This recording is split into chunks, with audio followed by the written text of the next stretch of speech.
12ই March 2026 print আর electronic মিডিয়ার ঐতিহাসিক এক ঘটনার সাক্ষী হল পুরো বাংলাদেশ। আমরা আগেই আভাস দিয়েছিলাম যে বিরোধী দলগুলো এই সংসদ অধিবেশনে একটি কঠিন বার্তা দিতে যাচ্ছে, আর ঠিক সেটাই ঘটল। সংসদে যখন ফ্যাসিবাদের অন্যতম দোসর হিসেবে পরিচিত বর্তমান রাষ্ট্রপতি শাহাবুদ্দিন চুপ্পু তার ভাষণ দিতে দাঁড়ালেন, ঠিক তখনই এক অভূতপূর্ব দৃশ্যের অবতারণা হলো। বাংলাদেশ জামায়াতে ইসলামী এবং এনসিপি এর সংসদ সদস্যরা কোনো আপোষ না করে সরাসরি অধিবেশন কক্ষ থেকে ওয়াক আউট করলেন। তারা বুঝিয়ে দিলেন যে জুলাইয়ের শহীদদের রক্তের দাগ এখনও শুকায়নি, আর সেই রক্তের ওপর দাঁড়িয়ে ফ্যাসিবাদের সুবিধাভোগীদের নীতিবাক্য শোনার সময় এই নতুন বাংলাদেশের নেই। তবে এই প্রতিবাদের মাঝেও যে বৈপরীত্য সংসারে দেখা গেল, তা দেশের রাজনীতির জন্য এক বিশাল অশনি সংকেত। একদিকে যখন বিরোধী দলগুলো প্রতিবাদে বেরিয়ে যাচ্ছে, ঠিক তখন সরকারি দলের আসনে বসা বিএনপির শীর্ষ নেতা তারেক রহমানকে দেখা গেল হাততালি দিতে। এই হাততালি কি কেবল রাষ্ট্রপতির প্রতি সমর্থন, নাকি এটি একটি রাজনৈতিক সিগন্যাল যে বিএনপি এখন সিস্টেমের সাথে আপোষ করে পুরনো ধাঁচেই রাষ্ট্র চালাতে চাইছে? আজকের দিনের সবচেয়ে বড় নাটকীয়তা কিন্তু এই ওয়াকআউটের মধ্যেই সীমাবদ্ধ ছিল না। সংসদের ভেতরে আজ এক ঐতিহাসিক বীরত্বের পরিচয় দিয়েছেন বিরোধী দলীয় উপনেতা এবং জামায়াতে ইসলামীর বর্ষিয়ান নেতা সৈয়দ আবদুল্লাহ মোহাম্মদ তাহের।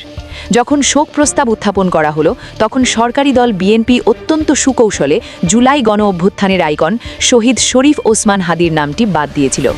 যে ওসমান হাদি এই নতুন বাংলাদেশ গড়ার জন্য জীবন দিলেন, তার নামটিও বিএনপি প্রথম প্রস্তাবে রাখেনি। কিন্তু মুহূর্তের মধ্যে ফেটে পড়লেন আবদুল্লাহ মোহাম্মদ তাহের।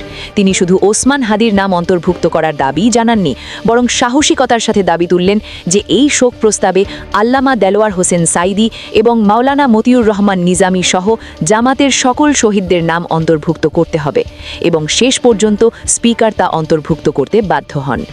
5ই অগস্ট 2024-এর সেই জনস্রোতের পর আজ 12ই মার্চ 2026-এ এসে আক্ষেপের সাথে বলতে হচ্ছে, জুলাই গণ অভ্যুত্থানের ফলে সবচেয়ে বেশি রাজনৈতিক ফায়দা তোলা বিএনপি আজ সেই অভ্যুত্থানের স্পিরিটকে সবচেয়ে বেশি অবজ্ঞা করছে। রক্তের অক্ষরে লেখা জুলাই সনদ পাশ কাটিয়ে তারা একতরফাভাবে সিদ্ধান্ত নিচ্ছে। কথা ছিল ডেপুটি স্পিকারের পদটি দেওয়া হবে বিরোধী দল থেকে, কিন্তু শুরুতেই সেই প্রতিশ্রুতি ভঙ্গ করা হলো। চমক আরও আছে, স্পিকার হিসেবে নিয়োগ দেওয়া হলো মেজর হাফিজ উদ্দিন আহমেদকে, যিনি একসময় 111-এর সময় -2 ফর্মুলার কারিগর ছিলেন এবং বিএনপিতে পরিবারতন্ত্রের অবসান চেয়ে প্রকাশ্যে বিদ্রোহ করেছিলেন। আজ সেই হাফিজ সাহেবই তারেক রহমানের আশীর্বাদ পুষ্ট হয়ে স্পিকারের চেয়ারে বসলেন। আদর্শের চেয়ে যে প্রাপ্তির সমীকরণ বড়, তা আজ আবারও প্রমাণিত। অন্যদিকে ডেপুটি স্পিকার করা হলো অ্যাডভোকেট কায়সার কামালকে, অথচ অভিযোগ রয়েছে তিনিই ওসমান হাদির খুনি ফয়সালের পক্ষে আইনি লড়াই লড়েছিলেন। শহীদ হাদির খুনিকে জামিন করানো আইনজীবীকে যখন ডেপুটি স্পিকার বানানো হয়, তখন জুলাই বিপ্লবের চেতনার আর কী অবশিষ্ট থাকে?